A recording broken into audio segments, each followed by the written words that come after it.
Welcome to news express. Meenakshi Natarajan nomination తిరస్కరణ కుట్రపై SIT వేస్తారో judiciary విచారణ చేస్తారో చెప్పాలని మాజీ మంత్రి హరీష్ రావు డిమాండ్ చేశారు. కాంగ్రెస్ పార్టీ ఇన్ఛార్జిగా ఉన్న నేతపై కుట్ర జరిగితే ఎవరు చేశారో తేలాలి కదా అని ప్రశ్నించారు. మీనాక్షిపై కేసు ఉందన్న సమాచారం తెలంగాణ నుంచే వచ్చిందని మధ్యప్రదేశ్ మంత్రి చెప్పారని గుర్తు చేశారు. లీక్ ఎవరిచ్చారో తెలియాల్సిన అవసరం ఉందన్నారు. వర్కింగ్ ప్రెసిడెంట్ పదవికి ఒక సిఫారసు వస్తే దాన్ని మీనాక్షి నటరాజన్ తిరస్కరించినట్లుగా సమాచారం ఉందని తెలిపారు. ఆ వ్యక్తి రేవంత్ రెడ్డికి దగ్గర అని తెలుసన్నారు హరీష్ రావు.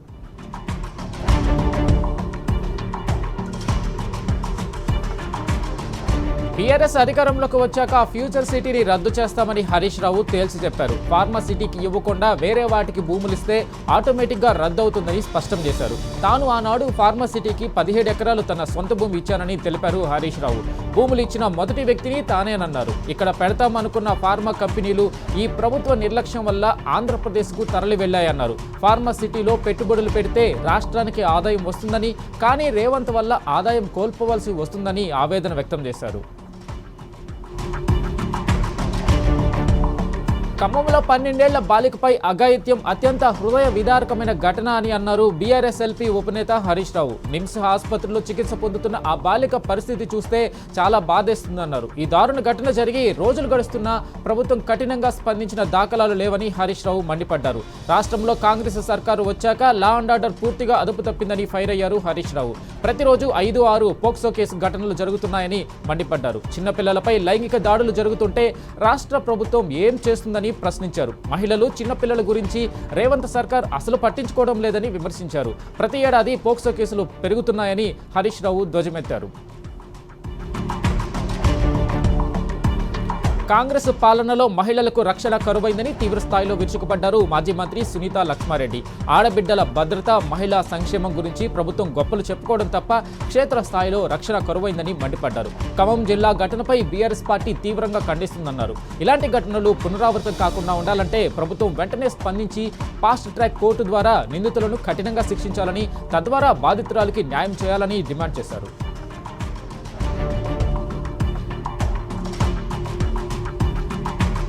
టీజీపీఎస్సీ చైర్మన్ కు బీఆర్ఎస్ ఎమ్మెల్యేలు సుధీర్ రెడ్డి, కేపీ వివేకానంద లేఖ రాశారు. ప్రభుత్వ ఉద్యోగాలకు ప్రిపేర్ అవుతున్న నిరుద్యోగుల వయోపరిమితిని 44 ఏళ్ల నుంచి 46 ఏళ్లకు పెంచాలని లేఖలో కోరారు. జీవో 86 ప్రకారం వయోపరిమితిని 34 ఏళ్ల నుంచి 44 ఏళ్ల వరకు పెంచారని గుర్తు చేశారు. జీవో 42 ప్రకారం 46 ఏళ్ల వరకు పెంచే అవకాశం ఉందన్నారు. టీజీపీఎస్సీ నోటిఫికేషన్స్ లో నిరుద్యోగ అభ్యర్థులకు 46 ఏళ్లకు పెంచే అవకాశం కల్పించాలని డిమాండ్ చేశారు. దరఖాస్తు ఫీజు 1000 రూపాయలకు పెంచడాన్ని తప్పుపట్టారు. అప్లికేషన్ ఫీజు 100 రూపాయలకు తగ్గించాలని సుధీర్ రెడ్డి కోరారు. నిరుద్యోగులపై కాంగ్రెస్ ప్రభుత్వం కర్కశత్వం కొనసాగిస్తుంది. నోటిఫికేషన్లు ఎక్కడా అని అడిగినందుకు ఎక్కడికక్కడ అక్రమ అరెస్టులు చేస్తుంది. పోలీస్ పవర్ను వాడుకొని నిరుద్యోగులను అణచివేయాలని చూస్తుంది. చిక్కడపల్లి వద్ద కాంగ్రెస్ ప్రభుత్వాన్ని వ్యతిరేకిస్తూ లైబ్రరీలో వద్ద నిరసన నిర్వహించారు. అడ్డుకున్న పోలీసులు లైబ్రరీ గేటుకు పోలీసులు తాళం వేసి విద్యార్థులను బంధించారు. అనంతరం అరెస్టు చేసి ముషీరాబాద్ పిఎస్కు తరలించారు. ఉద్యోగ నియామక పత్రాలు అందుకున్న తాము జాయినింగ్ ఆర్డర్ కోసం 2 ఏళ్ల నుంచి ఎదురు చూస్తున్నామని నర్సింగ్ ఆఫీసర్ ఉద్యోగ అభ్యర్థులు ఆవేదన వ్యక్తం చేశారు. ఉద్యోగుల బదిలీల ప్రక్రియను సాకుగా చూపి రాష్ట్ర ప్రభుత్వం తమ పట్ల నిర్లక్ష్యంగా వ్యవహరిస్తుందని మండిపడ్డారు. ఈ మేరకు కోటి డిఎం అండ్ హెచ్ఓ కార్యాలయం ముందు ధర్నా నిర్వహించారు. రాజ్యసభ సభ్యులు ఆర్ కృష్ణయ్య వారికి సంఘీభావం తెలిపారు.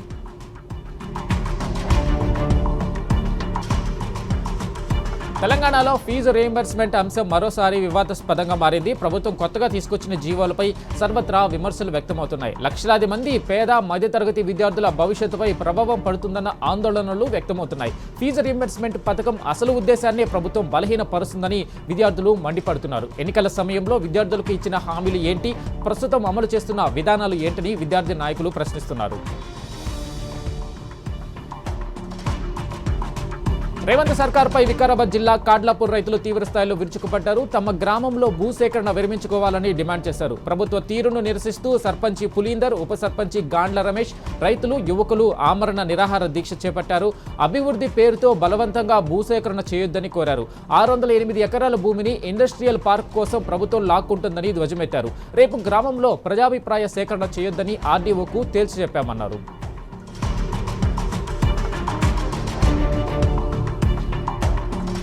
ప్రజా అభిప్రాయ సేకరణలో రైతుల భూ సమస్యలపై మాట్లాడకుండా పార్టీల పరంగా మాట్లాడడంతో రైతులు కాంగ్రెస్ ప్రతినిధుల మధ్య తీవ్ర వాగ్వాదం చోటు చేసుకుంది. వందలాది మంది పోలీసు పహారా మధ్య వికారాబాద్ జిల్లా పరిగి మండలం రాపోలు గ్రామంలో ప్రజాభిప్రాయ సేకరణ సభ జరిగింది. ఇండస్ట్రియల్ పార్క్ కోసం భూ సేకరణలో భాగంగా కాంగ్రెస్ నేతలను రైతులు నిలదీశారు. మిమ్మల్ని ఏమో పట్టా పాస్బుక్లు చూసిన తర్వాతే లోపలికి అనుమతించారు, మరి కాంగ్రెస్ కు చెందిన వారిని ఎలాంటి బుక్కులు చూడకుండానే లోపలికి అనుమతించడంపై రైతులు ఆగ్రహం వ్యక్తం చేశారు. తమ భూములు పార్క్ కోసం ఇచ్చే ప్రసక్తే లేదని తెగేసి చెప్పారు.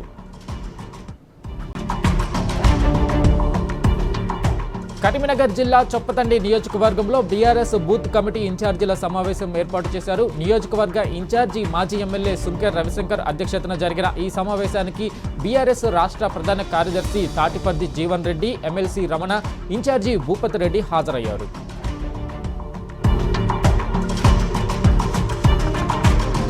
కాంగ్రెస్ పార్టీ తీరుపై సొంత పార్టీ నేతలే తీవ్ర అసంతృప్తితో ఉన్నారు. ప్రభుత్వ సలహాదారు కాంగ్రెస్ సీనియర్ నేత షబ్బీర్ అలీ కాంగ్రెస్ పార్టీపై సంచలన వ్యాఖ్యలు చేశారు. ఆయన వ్యాఖ్యలు ప్రస్తుతం సోషల్ మీడియాలో వైరల్ గా మారాయి. కాంగ్రెస్ పార్టీ డబ్బులకు అమ్ముడుపోయే పార్టీగా తయారైందని మండిపడ్డారు షబ్బీర్ అలీ. కొంతమంది డబ్బులు ఇచ్చి పదవులు తీసుకుంటున్నారని ఆగ్రహం వ్యక్తం చేశారు. టీపీసీసీ అధ్యక్షుడు మహేష్ కుమార్ గౌడ్ పైసలకు పదవులు ఇస్తున్నాడని ఓ కార్యకర్తతో షబ్బీర్ అలీ తన ఆవేదన వ్యక్తం చేశాడు. కాంగ్రెస్ కార్యకర్తతో షబ్బీర్ అలీ మాట్లాడిన ఫోన్ కాల్ ఆడియో లీక్ కావడంతో ఆయన వ్యాఖ్యలు ఇప్పుడు చర్చనీయాంశంగా మారాయి.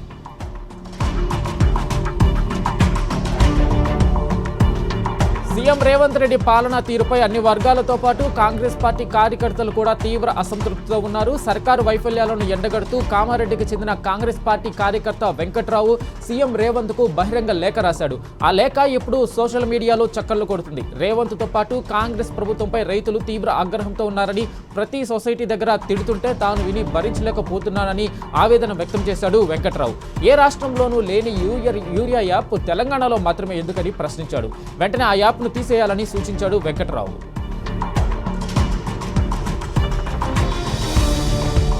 కారుణ్య నియామకాలలో జాప్యం, కొత్త నియామకాల తగ్గింపు వంటి కారణాల వల్ల సింగరేణి కార్మికుల కుటుంబాల భవిష్యత్తు ప్రశ్నార్థకంగా మారుతుందని టీబీజీకేఎస్ రాష్ట్ర అధ్యక్షుడు మిర్యాల రాజిరెడ్డి అన్నారు. ట్రైనింగ్ పూర్తి చేసుకుని ఉద్యోగంలో చేరేందుకు సిద్ధంగా ఉన్న 400 మంది కార్మికుల పిల్లలకు జాయినింగ్ ఆర్డర్ ఇవ్వకుండా యాజమాన్యం నిర్లక్ష్యం చేస్తుందని మండిపడ్డారు. రేపు బీఆర్ఎస్ జిల్లా పార్టీ కార్యాలయంలో నిర్వహించే కాంగ్రెస్ హటావో సింగరేణి బచావో కార్యక్రమానికి మాజీ మంత్రి హరీష్ రావు హాజరవుతారని తెలిపారు.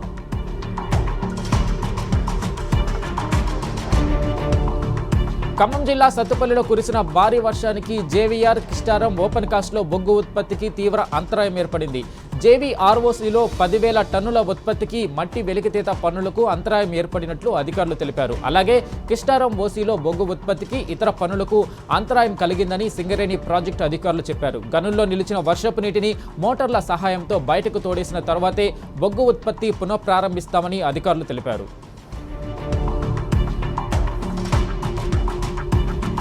వానాకాలం సీజన్ మొదలైంది. రైతులు వ్యవసాయ పనులు మొదలుపెట్టి దుక్కులు దున్నుకుంటున్నారు. ఈసారి కూడా ఎక్కడ యూరియా దొరకడం లేదు. ముందస్తుగా వేసే అడుగుపిండి, జింక్ లాంటి ఎరువులు అందుబాటులో లేకపోవడంతో రైతులు ఇబ్బందులు పడుతున్నారు. ఇండెంట్ పెట్టి ఎరువుల్ని బఫర్ స్టాక్ పెట్టాల్సిన ప్రభుత్వం మొద్దు నిద్రపోతుంది. పోయిన యాసంగి లాగానే ఈసారి యూరియా కష్టాలు తప్పేలా లేవంటూ రైతులు ఆగ్రహం వ్యక్తం చేస్తున్నారు. నల్గొండ జిల్లా చిట్యాల మండలం నెరేడ నుంచి గాదిరెడ్డిపల్లికి వెళ్లే దారిలో బ్రాహ్మణ వెల్లంల ఉదయ సముద్రం కాలువ బ్రిడ్జి వేయకుండా వదిలేశారు అధికారులు. చేసిందేమీ లేక స్థానిక రైతులు కొందరు పక్క నుండి బాట చేసుకుని వెళ్తున్నారు. ఈ అంశంపై గ్రామస్తులు కొందరు మర్లా రాజ్యలక్ష్మి అనే మహిళా రైతుపై పోలీస్ స్టేషన్లో ఫిర్యాదు చేశారు. ఫిర్యాదు తీసుకున్న పోలీసులు సదరు మహిళను స్టేషన్కు పిలిపించారు. విచారణ పేరుతో గంటల కొద్దీ స్టేషన్లో ఉంచారు. దీంతో పోలీసులపై మహిళా రైతు ఆగ్రహం వ్యక్తం చేశారు.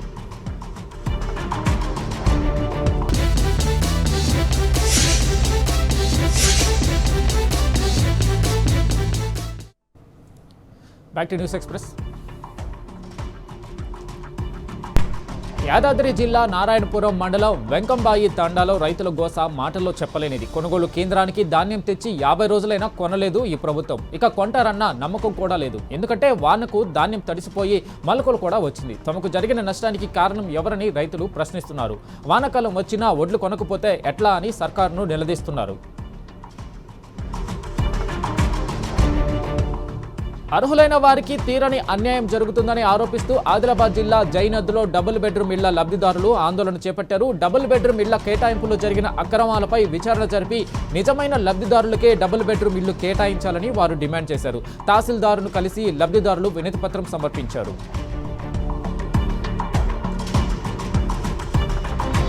కేంద్రం తీసుకొచ్చిన 4 లేబర్ కోడ్ల అమలుపై కార్మిక శాఖ నిర్వహించిన సమావేశాన్ని భారత రాష్ట్ర ట్రేడ్ యూనియన్ బహిష్కరించింది. కార్మికుల ఉద్యోగ భద్రత, 8 గంటల పని విధానం, యూనియన్ హక్కులు, వేతన భద్రతను బలహీనపరిచే విధంగా లేబర్ కోడ్లు ఉన్నాయని బీఆర్టీయూ రాష్ట్ర అధ్యక్షుడు జి రాంబాబు యాదవ్ ఆరోపించారు. కార్పొరేట్ శక్తుల ప్రయోజనాల కోసం కార్మిక హక్కులను కాలరాస్తున్నారని మండిపడ్డారు.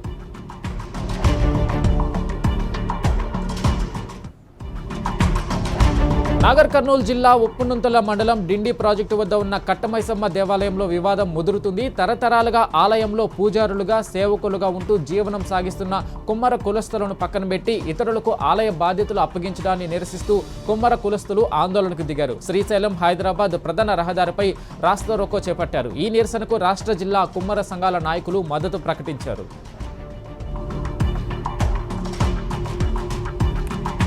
వరంగల్ జిల్లాలో మొరం మాఫియా రెచ్చిపోయింది. అర్ధరాత్రి అక్రమంగా మొరం తీస్తుండగా అడ్డుకున్న 2 రెవెన్యూ ఉద్యోగులపై దాడికి పాల్పడ్డారు దుండగులు. వరంగల్ జిల్లా నర్సంపేటలోని మాదన్నపేట చెరువు నుంచి అక్రమంగా మొరం తరలిస్తున్నట్లు తెలుసుకున్న ఉద్యోగులు అక్కడికి చేరుకొని అడ్డుకున్నారు. అయితే రెవెన్యూ ఉద్యోగులపై ఎదురు దాడికి దిగిన మొరం మాఫియా వారి సెల్ ఫోన్లు లాక్కొని బంధించారు. మా ఇష్టం వచ్చినట్లు చేస్తాం, మీరెవరు అడిగేందుకు అంటూ జీపీఓ నరసింహస్వామితో పాటు మరో రెవెన్యూ ఉద్యోగిపై దాడి చేశారు. చివరికి ప్రాణాలు అరచేతుల్లో పెట్టుకుని అక్కడి నుంచి పారిపోయి బయట రెవెన్యూ ఉద్యోగులు. ఈ ఘటనపై నర్సంపేట పోలీస్ స్టేషన్లో ఫిర్యాదు చేశారు. ప్రజలకు మెరుగైన వైద్య సేవలు అందించాల్సిన ప్రభుత్వ ఆసుపత్రిలో ఎవరూ సమయపాలన పాటించకపోవడంతో రోగులు తీవ్ర ఇబ్బందులు ఎదుర్కొంటున్నారు. నాగర్ కర్నూలు జిల్లా కేంద్ర ఆసుపత్రిలో సకాలంలో విధులు ఉండాల్సిన ఈఎన్టీ వైద్యులు గంటలు గడిచినా హాజరు కాకపోవడంతో రోగులు తీవ్ర అసౌకర్యానికి గురవుతున్నారు. రూమ్ నెంబర్ 37 వద్ద డాక్టర్ల కోసం గంటల తరబడి ఎదురు చూసిన పేషెంట్లు తీవ్ర ఆగ్రహం వ్యక్తం చేశారు. వైద్యుల విధుల సమయాలను తెలియజేసే టైమింగ్ బోర్డు కూడా ఆసుపత్రిలో ఎక్కడా కనిపించకపోవడంతో రోగులు అయోమయానికి గురయ్యారు. ప్రభుత్వ ఆసుపత్రుల్లో పాలన పాటించేలా అధికారులు కఠిన చర్యలు తీసుకోవాలని రోగులు, వారి బంధువులు డిమాండ్ చేస్తున్నారు.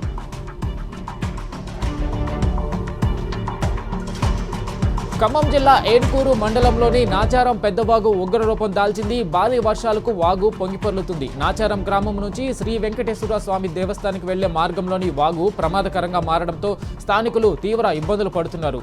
ఎగువ ప్రాంతాల నుంచి భారీగా వరద నీరు రావడంతో రహదారిపై నీటి ప్రవాహం పెరిగింది. ఇక్కడ జరుగుతున్న వంతెన పనుల కోసం ఉపయోగిస్తున్న జనరేటర్ వరద ప్రవాహంలో కొట్టుకుపోయింది.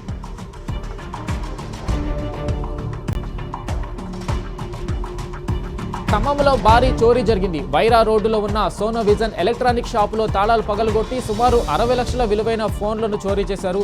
మాస్కులు ధరించి కారులో వచ్చిన దొంగల దృశ్యాలు సీసీ కెమెరాలో నమోదయ్యాయి. ఘటనా స్థలానికి ఖమ్మం సిపి సునీల్ దత్ పరిశీలించారు. సీసీటీవీ దృశ్యాలను పరిశీలించిన క్లూస్ టీం దర్యాప్తును ముమ్మరం చేసింది.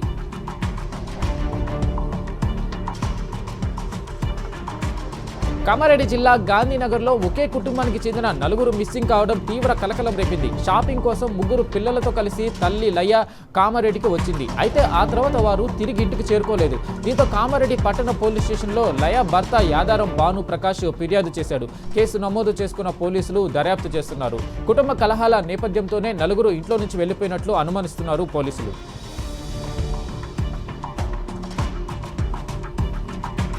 పాసరా శ్రీజ్ఞాన సరస్వతి అమ్మవారి దర్శనానికి కుటుంబంతో వచ్చిన 2 మహిళా భక్తుల బంగారు మంగళసూత్రాలు గోదావరి నది నీటిలో కొట్టుకుపోయాయి. నిజామాబాద్ ఆర్మూర్కు చెందిన 2 మహిళా భక్తులు పవిత్ర గోదావరి నదిలో పుణ్యస్నానాలు చేస్తుండగా వారి మెడలోని మంగళసూత్రాలు నీటిలో కొట్టుకుపోయాయి. వెంటనే ఆలయ సిబ్బంది తెలియపరచగా జాలర్లను రంగంలోకి దింపి ఎంతసేపు గాలించినా మంగళసూత్రాలు లభించలేదు. దీంతో మహిళా భక్తులు కన్నీటి పర్యంతమవుతున్నారు.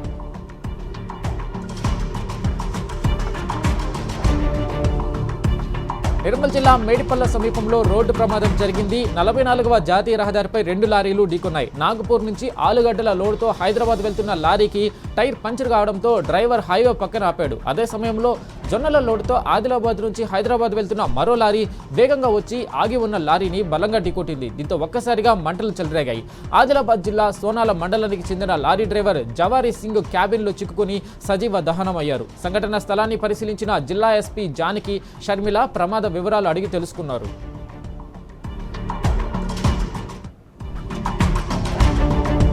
మామిడి పండ్లు తిని అనుమానాస్పద స్థితిలో ఇద్దరు అక్కా చెల్లెలు మృతి చెందిన ఘటన నారాయణగూడ పోలీస్ స్టేషన్ పరిధిలో చోటు చేసుకుంది. బీదర్కు చెందిన వైద్యనాథ్, ఇందుమతి దంపతులు తమ 4 కూతుళ్లలో కలిసి విఠలవాడిలో నివాసం ఉంటున్నారు. వీరి బంధువు ఒకరు తెచ్చిన మామిడి పండ్లు తిన్న తల్లి, 4 కూతుళ్లు అస్వస్థతకు గురయ్యారు. వెంటనే కాచిగూడలోని ఓ ప్రైవేట్ ఆసుపత్రికి తరలించగా అక్కడ చికిత్స పొందుతూ అక్కా చెల్లెలు కన్నుమూశారు. మృతుల కుటుంబ సభ్యుల ఫిర్యాదు మేరకు నారాయణగూడ పోలీసులు కేసు నమోదు చేసుకుని దర్యాప్తు చేస్తున్నారు.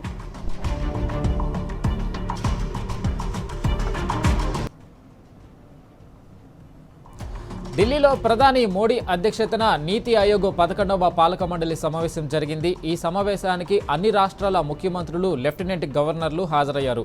ఈ భేటీలో అభివృద్ధి వ్యూహాలు, రాష్ట్రాల ప్రాధాన్యతలు, వికసిత భారత లక్ష్య సాధనపై చర్చించారు. Early childhood education, schooling, skilling, higher education, sports పై కూడా చర్చ జరిగింది. అనంతరం నీతి ఆయోగ్లో వెనుకబడిన జిల్లాలలో అభివృద్ధి, పీఎం ధనధాన్య కృషి యోజనపై ప్రెజెంటేషన్ ఇచ్చింది.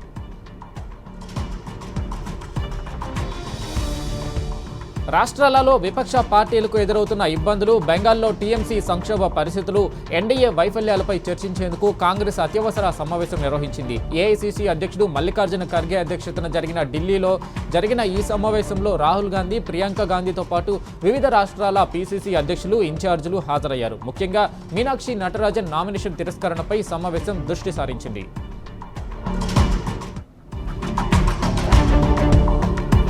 తృణమూల్ కాంగ్రెస్ కు వరుస షాకులు తగులుతున్నాయి. నిన్న సుష్మితా దేవ్ రాజీనామా నుంచి తేరుకోకముందే మరో రాజ్యసభ సభ్యుడు టీఎంసీని వీడుతున్నట్లు ప్రకటించారు. ఎంపీ ప్రకాష్ బారైక్ తన రాజ్యసభ సభ్యత్వానికి రాజీనామా చేశారు. ఇప్పటికే రాజ్యసభ సభ్యులు సుఖేందు శేఖర్ రాయ్, సుమిత్రా దేవులు టీఎంసీని వీడగా తాజాగా ప్రకాష్ కూడా తన రాజీనామాను ప్రకటించారు.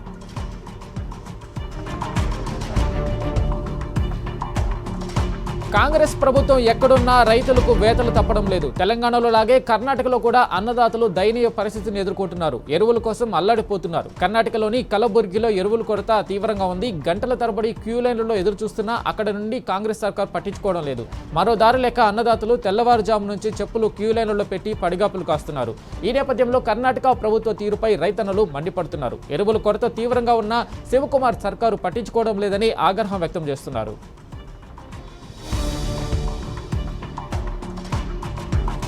పశ్చిమ బెంగాల్లోని ఓ ప్రైవేటు స్కూల్లో భారీ ఎత్తున డబ్బులు కట్టలు దొరకడంతో కలకలం రేగింది. నార్త్ 24 పరగణాలులోని కంచరాపారాలో ఉన్న హార్నెట్ స్కూలులో ఈ ఘటన జరిగింది.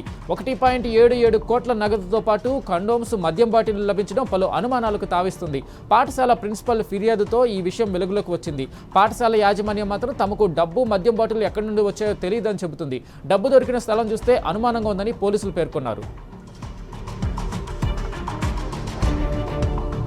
పశ్చిమాసియాలో యుద్ధం మళ్లీ తీవ్ర రూపం దాల్చుతుంది. ఇరాన్పై అమెరికా మెరుపు దాడులు చేస్తుంది. మిసైళ్లు, బాంబులతో విరుచుకుపడుతుంది.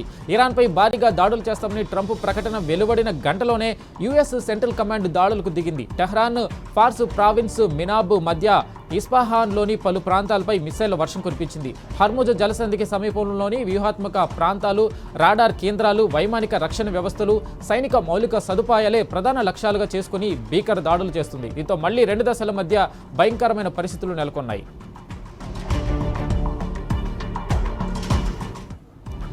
అమెరికా దాడులతో ప్రపంచ దేశాలకు మళ్లీ షాక్ ఇచ్చింది ఇరాన్. ప్రపంచ చమురు రవాణాకు కీలకమైన హర్ముజ్ జలసంధిని మూసేస్తున్నట్లు ఐఆర్జీసీ ప్రకటించింది. అమెరికా వైమానిక దాడులకు నిరసనగానే ఈ నిర్ణయం తీసుకున్నట్లు పేర్కొంది ఇరాన్ సంయుక్త సైనిక కమాండ్. ఇకపై ఈ మార్గంలో ప్రయాణించే అన్ని నౌకలను లక్ష్యంగా చేసుకుంటామని హెచ్చరించింది. చమురు ట్యాంకర్లు, సరుకు రవాణా నౌకలు, వాణిజ్య నౌకలు సహా ఏ దేశానికి చెందిన ఓడకు హర్ముజ్ మార్గంలో ప్రయాణానికి అనుమతి ఉండదని స్పష్టం చేసింది.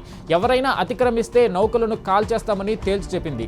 నిషేధాన్ని ఉల్లంఘించి హర్ముజ్లోకి ప్రవేశించేందుకు ప్రయత్నిస్తే వినాశనం తప్పదని ప్రకటించారు ఇరాన్ సైనిక అధికారులు. ఈ ప్రకటనతో గల్ఫ్ ప్రాంతంలో ఉద్రిక్తతలు మరింత పెరిగాయి.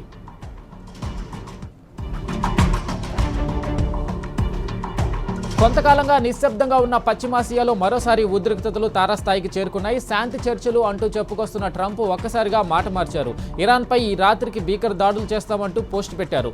ఇరాన్ నేవీ, ఎయిర్ ఫోర్స్, ఆయుధ వ్యవస్థ ఇప్పటికే పూర్తిగా దెబ్బతిందన్నారు ట్రంప్.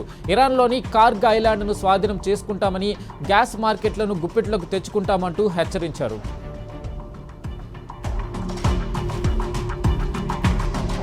హర్మోజులో భారత నౌకలపై అమెరికా వరుస దాడులను కేంద్రం ఖండించింది. అమెరికా చర్యలపై తీవ్ర నిరసన వ్యక్తం చేసింది. ఢిల్లీలోని అమెరికా దౌత్యవేత్త జేసన్ మీక్స్కు సమన్లు జారీ చేసింది. పశ్చిమాసియాలో వాణిజ్య నౌకలు, పౌర మౌలిక సదుపాయాలపై దాడులను ఆపాలని డిమాండ్ చేసింది విదేశాంగ శాఖ. అంతర్జాతీయ జలమార్గాలలో స్వేచ్ఛాయుత, నిరాటంకమైన నౌకాయానాన్ని వీలైనంత త్వరగా పునరుద్ధరించాలని పేర్కొంది. సెటెబెల్లో నౌకలోని 24 మంది భారతీయ సిబ్బందిలో ఇప్పటి వరకు 21 మందిని రక్షించినట్లు భారత విదేశాంగ శాఖ వెల్లడించింది.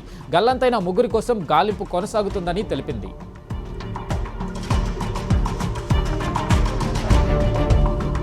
ఈ news express, keep watching TV news.